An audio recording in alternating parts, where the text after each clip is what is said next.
So welcome back. So I'm just going to go into the philosophy module. I'm just going to cover the content of that. I'm not sure if we covered all of it, but I think that's where I should start first as part of this journal, because I think it's important to get the philosophy right, and everything else should come after that. So an introduction to yogic philosophy. As with all disciplines of self-development, yoga requires the student to look at the concepts and theories that underpin the principles and practices. This is especially important if the student is embarking on a yoga teacher training program for two reasons. It will enable them to endeavour to live within these principles, and in turn have the ability to encourage their students to do the same. In this way we can contribute to the greater good of all. So, that's very admirable, yes. It's not uncommon for students to be more attracted to the physical practice of yoga initially, especially in Western society. This is of no consequence, for as we say in yoga, when the student is ready, the teacher appears. If for now we could accept that the journey of yoga is from the external world to the internal world, perhaps then it would be possible to live from an inner awareness of the unity of mind, body, mind and spirit. Yoga in its entirety is a practical subject that helps you to know who you truly are, your true nature, and why you are here, your purpose in life. It embraces and enhances all religions and spiritual beliefs and helps you to appreciate and understand their background, thus strengthening your own belief system. It will not encourage you to depart from any of your belief systems, rather it will encourage you to explore them more fully. Of course, there are many aspects of yoga that belong to Eastern faiths and religions, and some may sound strange or even alien to our culture, although not so much so in the modern world in which we live. Remember, you will be able to accept or reject information according to your own understanding, and that the only important thing is that you keep an open mind and heart as you reflect on the information supplied. Before engaging in the classic yoga text, it is necessary to look at the Eightfold Path and the Four Yogas. The Eightfold Path, or 8 limbs of yoga, is a system codified by Patanjali, an ancient yoga sage, in which he outlined a method that, when applied to everyday living, will enable the practitioner to achieve and live in a state of unity, yoga. Easier said than done. Yeah, say that again. Patanjali's 8 limbs of yoga. First of all, the yamas, moral and ethical precepts including 1. Ahimsa, non-violence. 2. Satya, truthfulness. 3. Asteya, non-stealing. 4. Brahmacharya, non-sensuality or overindulgence. 5. Aparigara, non-covetousness. 2. Nim yamas, personal observances including 1. Sosha, cleanliness or purity. 2. Santasha, contentment. 3. Tapas, austerity or self-discipline. 4. Svadhyaya, Svadhyaya, Svadhyaya, self-study. And 5. Indiyana, surrender to God. In India, the spiritual home of yoga, the yamas and nimyamas would be considered a prerequisite for yoga students, while in the West, asana practice is the norm. Okay, where's that sound? Right. This is of course understandable. Personally, I have no problem with a student practicing yoga for health reasons alone, as an introduction to the yamas and niyamas may lead students to view yoga as an alternative religion and its practice to be avoided. On the other hand, yoga philosophy is an interesting subject, and if the teacher is comfortable with it, he will be able to drop in little suggestions for the right living yamas and niyamas as part of the class plan. Asana means posture or seat. Asana. According to Patanjali, asana refers to steady, comfortable posture or seat, meaning that the student must be free from physical limitations and restrictions in order to be able to sit upright for a period of time for the practice of meditation and the practice of reading too. Yeah, better one, sorry. The area to be used would be cushioned or padded with a base large enough for a seat and folded legs. In this day and age, asana practice is needed, especially in the West, to remove physical tension, stiffness in the joints, and to bring a busy mind to quietness. There are said to be about 82,000 postures, of which only 36 are considered in a teacher training syllabus. My goodness me, 86,000. Pranayama, the art or science of yoga breathing. To practice pranayama is to control the rate at which we normally breathe. The ratio for breathing is traditional 1-4-2. Inhale 1 count, retain 4 counts, and exhale 2 counts. However, it is not possible to teach this in general classes, for while students may be invited to practice at home, some, but not all, will make it impossible to teach to succeed in progressing the student. The ability to slow down or retain the breath in or out of the body takes a very long time and should never be hurried. In the general yoga class, an introduction to the correct breathing is of immense importance, as this is the foundation on which the practice of pranayama is built. Pranayama practices are very powerful, and only a few are suitable for general class, and those that are suitable should be taught thoroughly and in order outlined in your course handout. Pratyahara, withdrawal of the senses. This gives the student the ability to be in the world but not of the world, in the sense that he will not be distracted by any of the 5 senses. When the student has withdrawn from the 5 senses and the mind is clear, this is considered to be the most healing stage of yoga. We get out of our own way, as in Yoga Nidra. Dharana, concentration. Being able to hold a subject or object mentally, Trataka, is one of many methods of practicing concentration. The deeper our concentration, the more profound and stable our mental peace will be, and the clearer and more powerful our mind will become. When concentration is poor, the mind wanders. We start thinking of other things, other activities. We can turn everyday actions such as walking, cooking, talking, and even relaxing into spiritual practices just by applying concentration to what we are doing. Tasks will only become mundane when we have a mundane attitude. By applying spiritual motivation, the same task can be transformed.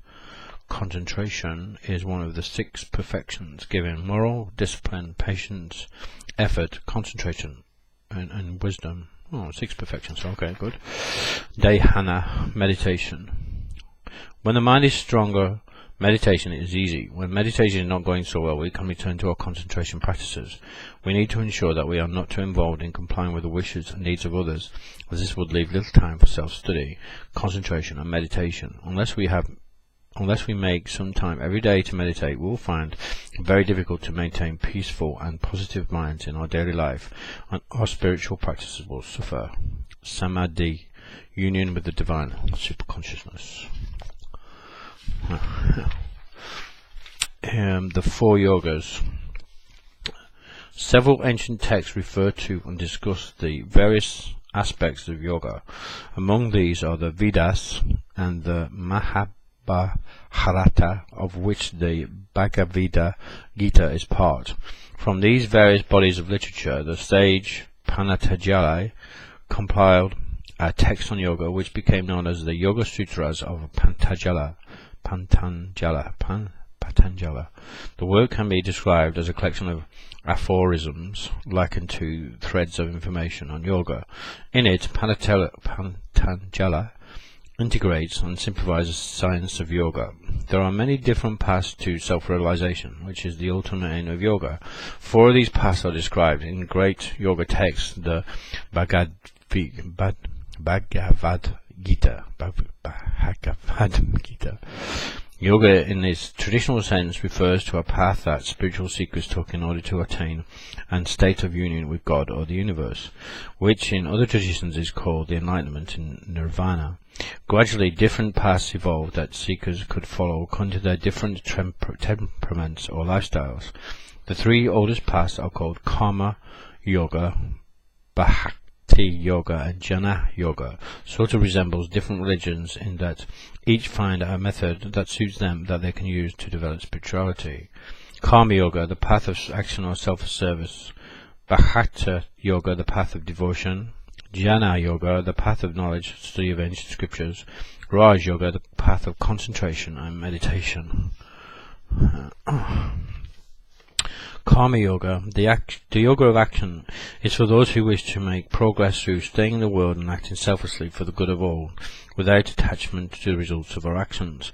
In daily life, it means doing each task mindfully and to the best of our ability, without worrying about the outcome. It encourages us to live in the present moment. Karma Yoga is discussed in Chapter 3 of the Bhagavad Gita. Bhakti Yoga, the yoga of devotion, is for those who naturally natural spiritual tendency to love and worship. The idea is that we purify nature by devoting ourselves to God or whatever concept or symbol we associate with the highest reality. In the West, many Christians practice Bhakti yoga by praying to a particular saint, e.g. Padre Pio or Saint Anthony. Jnana yoga, the yoga of wisdom or knowledge, is for those who seek to understand the truth by reading and studying the ancient scriptures or direct perception of the divine in everything and everyone. Jnana yoga is not discussed in detail in Gita. It is mentioned in chapter 3 but not recommended by Krishna, as it is a more difficult path to the divine. The meaning we in the West give to yoga today stems from the Yoga Sutras, which were written around 2000 AD by Patanjali. 200 AD by Patanjali, and are generally considered to be classical descriptions of yoga. In this text, Patanjali describes an integral system of living called Raj Yoga, which included as one of its components a series of physical postures called asanas. And this, in the West, the term yoga is generally taken to mean the practice of these asanas, which, in addition to giving a sense of well-being, were also meant to prepare the body to be able to sit for long hours in meditation and contemplation.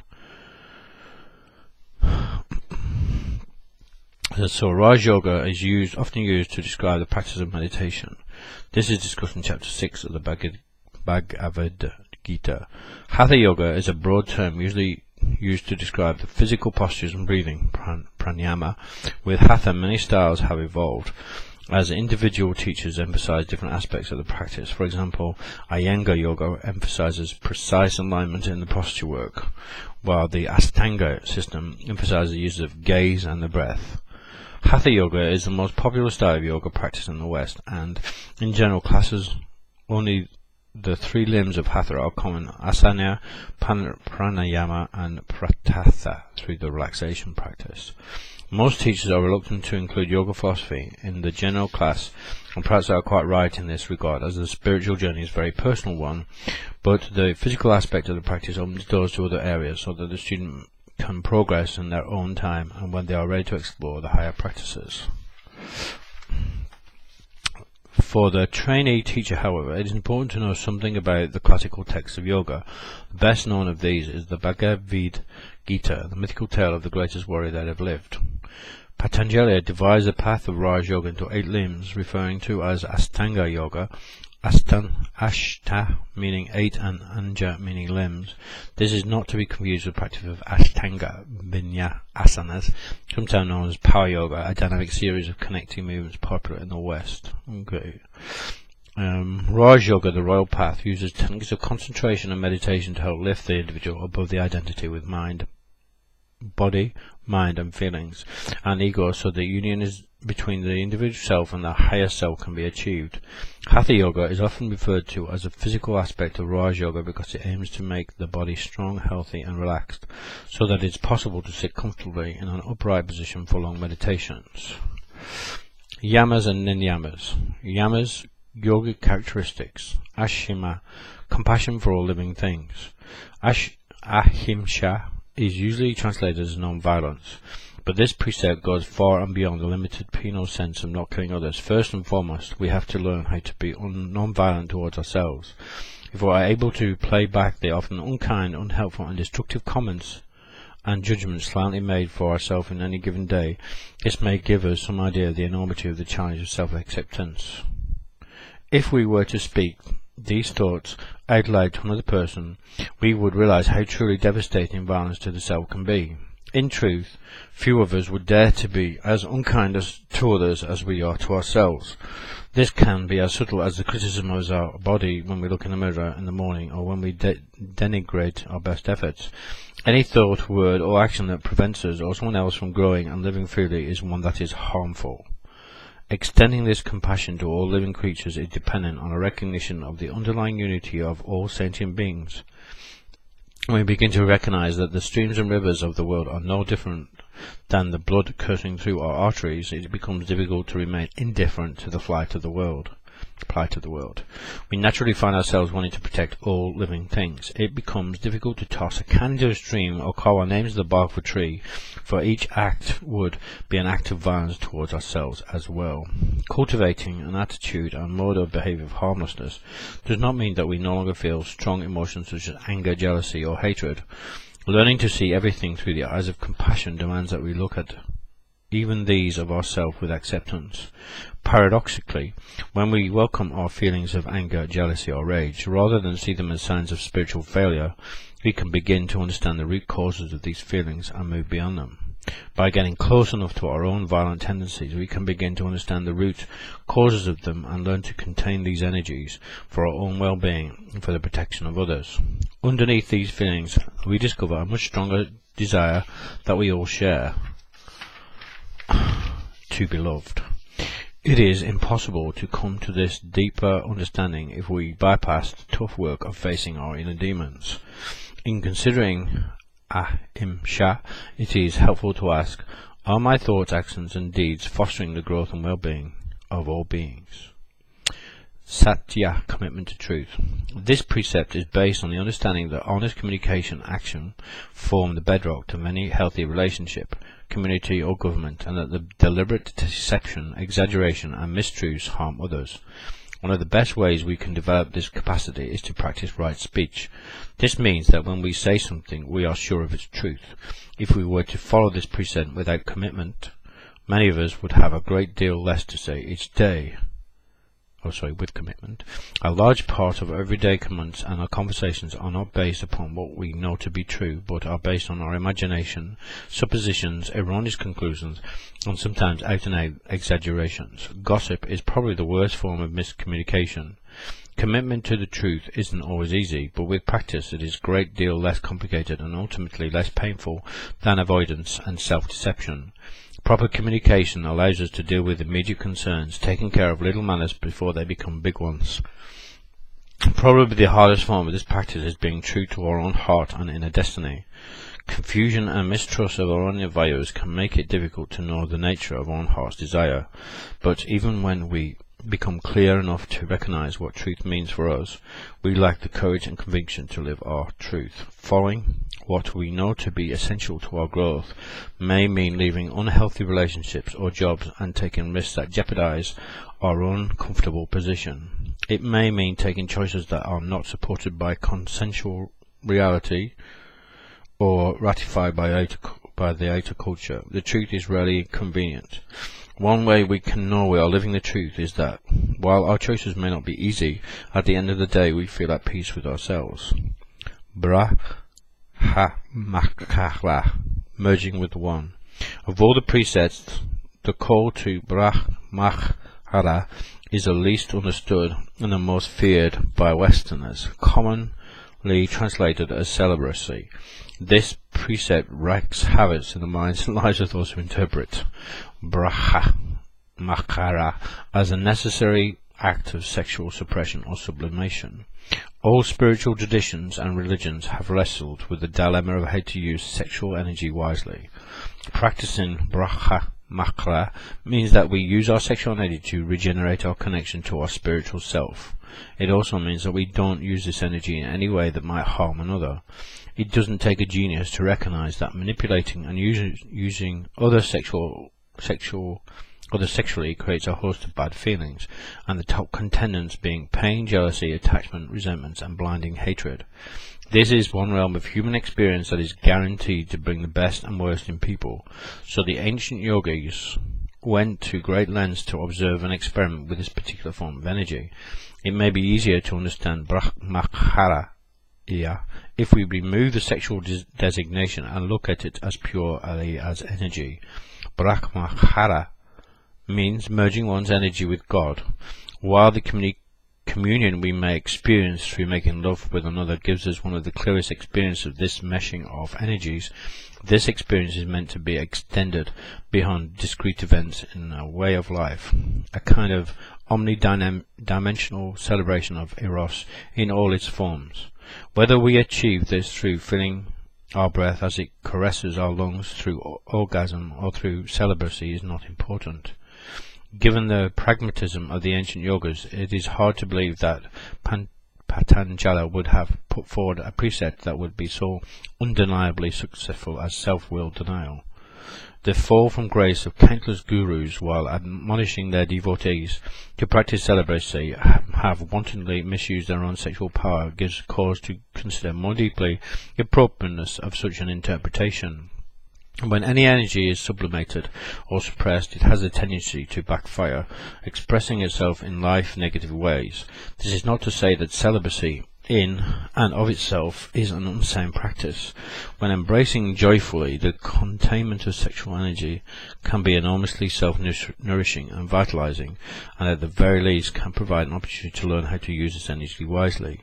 When celibacy is practiced in this way, there is no sense of stopping oneself from doing or having what one really wants. Ultimately, it's not a question of whether we use our sexual energy, but how we use it. In looking at your own relationship to sexual energy, consider whether the ways you express that energy bring you closer to or further away from your true self. Asteya, not stealing. Asteya rises out of the understanding that all misappropriation is an expression of a feeling of lack. This feeling of lack usually comes from a belief that our happiness is contingent on external circumstances and material possessions. Within Western industrialized countries, satisfaction can be contingent upon so many improbable conditions and terms that it is not uncommon to spend all of one's time hoping for some better life and imagine that others who possess what we do not have that better life. In constantly looking outside of ourselves for satisfaction, we are less able to appreciate the abundance that already exists. That is, what really matters are health and the riches of our inner life and the joy and love we are able to give and receive from others. It becomes difficult to appreciate that we have hot running water when all we can think about is whether our towels are coordinated. How can we appreciate our good fortune in having enough food to eat when we wish we could afford to eat out more often? The practice of asteya asks us to be careful not to take anything that has not been freely given. This could be as subtle as inquiring whether someone is free to speak with us on the phone before we launch into a tirade about our problems, reserving our questions after class for another time, rather than holding a teacher's attention long after the official class time has ended. In taking someone's time that may not have been freely given, we are in fact stealing. The paradox of practicing asteya is that when we relate to others from the vantage point of abundance rather than neediness, we find that others are more generous with us, and that life's real treasures begin to flow our way. This may seem unlikely, so let me share an example. Paul was a medical student and past acquaintance who seemed always to be helping others and sharing his seemingly limited resources. One evening, when it came too late for our commute home, I offered Paul my guest for a room for the night. On awakening in the morning, I discovered he had been cleaning my refrigerator. It looked like you'd been busy. Paul had a few financial resources, but always seemed to have wonderful dinner feasts to share with his friends. Later, I found out that he worked late at the local health food restaurant, and thankful for the extra hours Paul spent helping out, they only gave him many of the leftover vegetables, bread, and prepared dishes to take home. When a number of friends joined Paul at a holiday home for a week, Paul initiated a special clean and dust party that lasted all day. Just think about how great it would be for the owner, and when he comes back after his trips overseas.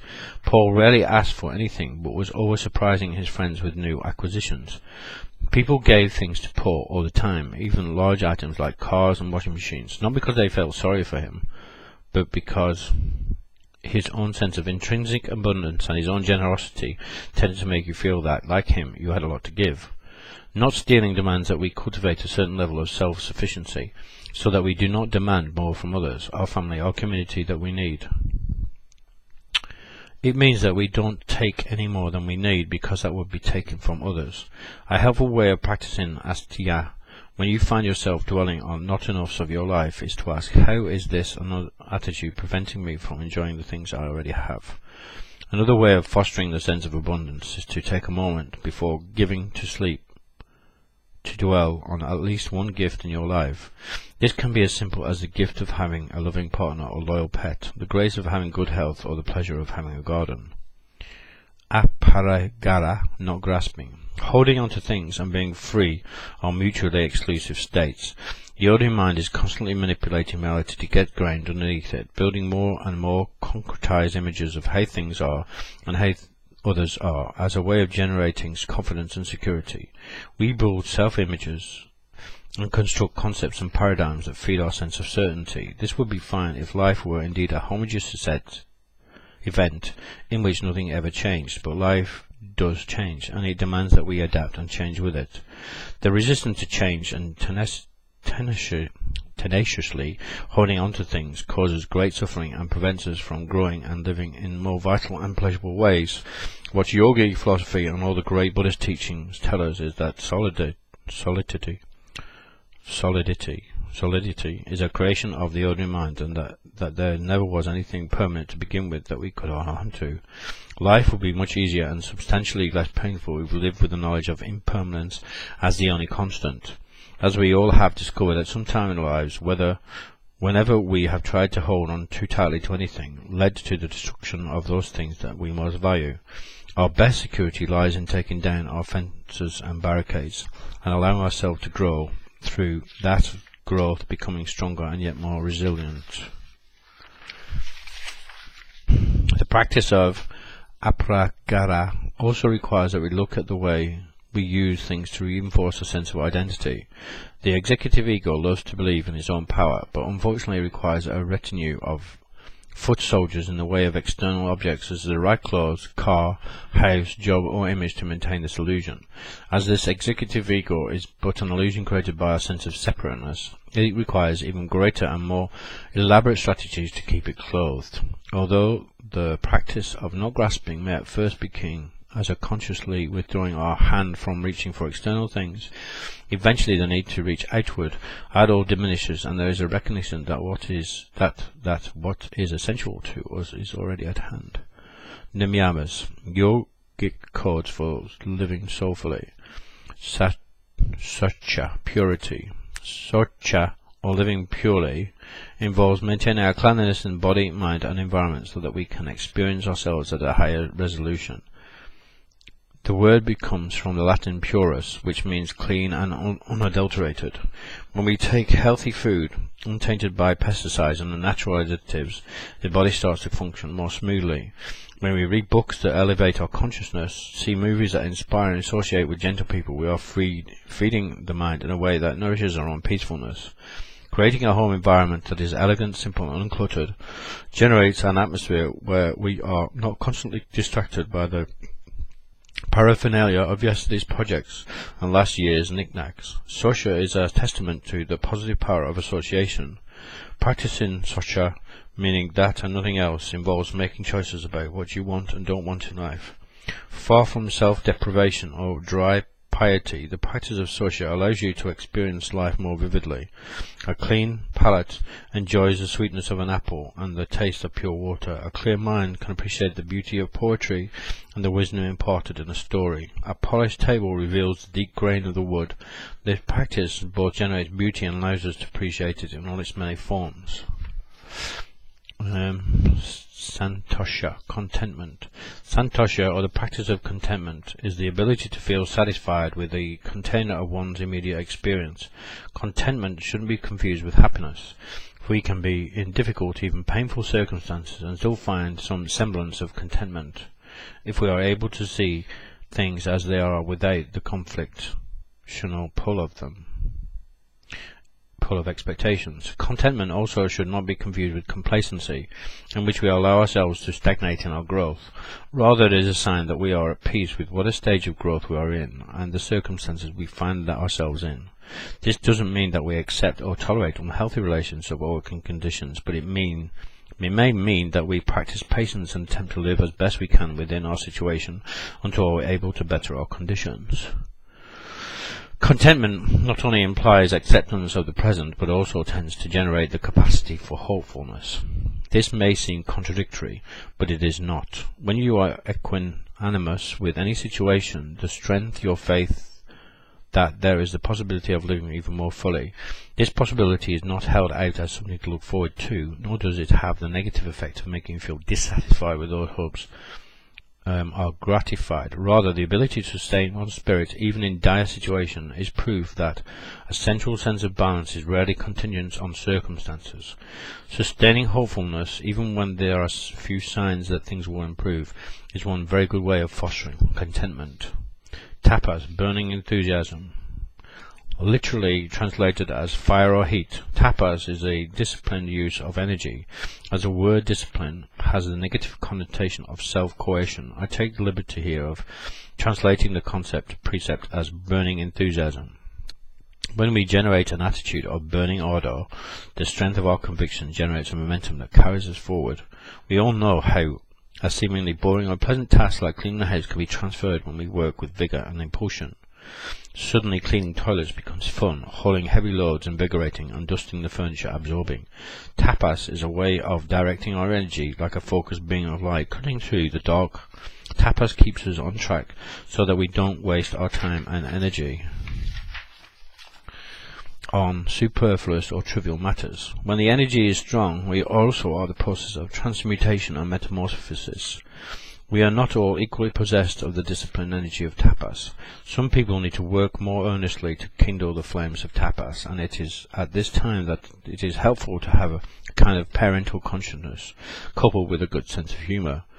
Our actions are then guided by a part of the self that knows what's good for it, which is aided by the ability to laugh in the face of one's neurosis, lethargy, or addictions. Even the lazy mind among us have days when it takes sheer act of will to get out of bed, turn to our studies, or withdraw the hand that reaches for a second slice of cake. If you have little enthusiasm yourself, it can be enormously helpful to seek the company of those who have this quality in abundance. Attending our class with an inspiring teacher or practicing yoga with a friend who has already established his own practice can help stimulate tapas within yourself. Once activated,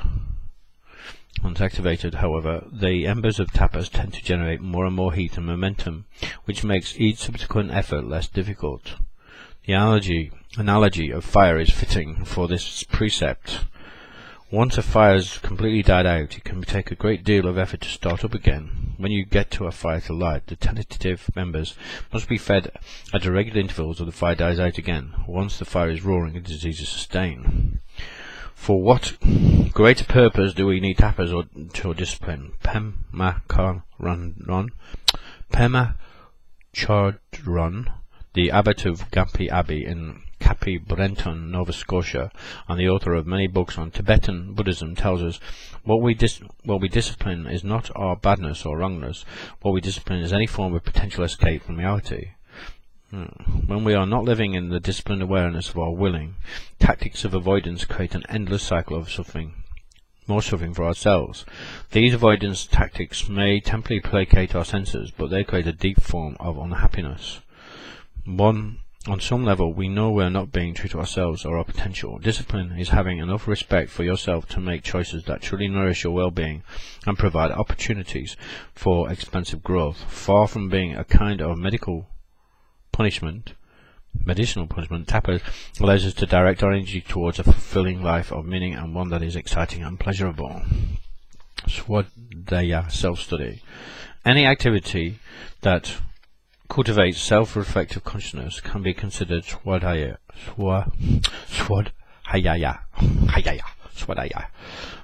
The soul tends to be lured by those activities that will best illuminate it. Because people are so different in their proclivities, one person may be drawn to write, while another will discover herself through painting or athletics. Another person may come to know themselves through mastering or an instrument, or through service at a hospice. Still another may learn hidden aspects of herself through the practice of meditation. This form that is self-study is inconsequential. Whatever the practice, as long there is an intention to know yourself through it, and a commitment to see the process through, almost any activity can become an opportunity for learning about yourself. Swadhyaya means staying with our process through thick and thin, because it is usual when the going gets rough that we have the greatest opportunity to learn about ourselves. While self-study uncovers our strengths, authentic swadhyaya also ruthlessly uncovers our weaknesses, foibles, addictions, habit patterns, and negative tendencies. This is not always the most cheering news. The worst thing we can do at these times is to give ourselves the double whammy of both uncovering a soft spot and beating ourselves up for what we perceive as a fatal flaw. At these times it is important actually to welcome and accept our limitations. When we welcome a limitation, we can get close enough to ourselves to see the roots of our anger, impatience or self-loathing. We can have a little compassion for the forces and conditions that molded our behaviors and beliefs, and so doing develop more skill in handling, containing and redirecting previously self-destructive tendencies. The degree to which we can do this for ourselves is the degree to which we will be tolerant of other people's weaknesses and flaws. Self-study is a big task. Self-study also can become physically incestuous when the same self that may be confused and fragmented attempts to see itself. This is why it can be helpful, not to mention expedient, to secure the help of a mentor, teacher or close friend to support your self-study. If you ever said that someone just doesn't see himself and watched him enact the same self-destructive behaviors again and again, just consider how likely it is that you too are blind to your own faults. A skillful mentor, and that can be anyone from a wise aunt to a therapist to a bona fide guru, can find loving ways to help you see yourself as you really are. Okay, almost finished. Ishvara Paranidhyana, celebration of the spiritual. Life is not inherently meaningful. we make meaning happen through the attention and care we express through our actions. We make meaning happen when we set a table with care, when we light a candle before practicing, or when we remove our shoes before entering a temple. Yoga tells us that the spiritual suffuses everything. It is simply that we are too busy, too distracted, or too insensitive to notice the extraordinary omnipresence that dwells in all things. So one of the very first ways that we can practice Ishvara Paranidhyana is by putting aside some time each day, even a few minutes on the bus, to breathe slowly and clear your mind, or engage in more formal practice such as a daily reading, prayer, ritual or meditation. This practice requires that we recognize that there are some omnipresent forces larger than ourselves that is guiding and directing the course of our lives. We all have had the experience of looking back at some event in our life that at the same time may have seemed painful, confusing and destructive, but later in retrospect made perfect sense in the context of our personal destiny. We recognize that the change that occurred during that time that was necessary for our growth, and that we are happier for it. The catch is that it's hard to see the bigger picture when you think that you are the controller of your life. When you are the great controller, you fail to recognize that supposed coincidences, accidents and chance meetings all have some greater significance in the large scheme of your destiny. When you are the master of your universe, it's hard to trust anything but your own self-made plans. When we don't have this recognition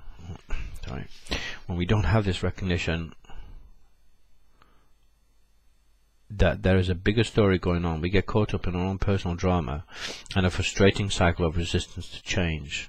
Ishvara Paranidhyana asks us to go quietly, even when it's not possible, to see exactly where things are headed.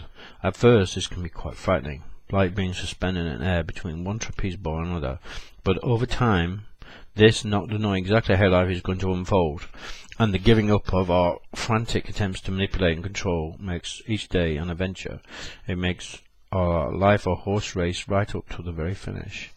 Ultimately, Ishvara Paranidhyana means surrendering our personal will to this intelligence so we can fulfill our destiny. The first step in this practice is attuning ourselves to perceive a larger perspective. By setting aside enough time to be quiet and clear, we can begin to differentiate between the cluttered thoughts of our ordinary mind and the resonant intelligence that comes through as intuition. Rather than trying to unravel the mystery, we start to embody the mystery of life. When we embody the mystery, we begin to experience meaning where before we experience numbness. When we drink a glass of water, we taste it. When a cool breeze brushes our bare skin, we feel it. And when a stranger speaks to us, we listen. Everything and anything can become a sign of this intelligence. Eventually we are spontaneous, drawn to look at the purpose of our life with a new eye. One starts to ask, how can my life be useful to others? Living the answer is neither spiritual insurance nor guaranteed against hardship, but it is an insurance against living a meaningless life, a life that at is its end we regret. Ego.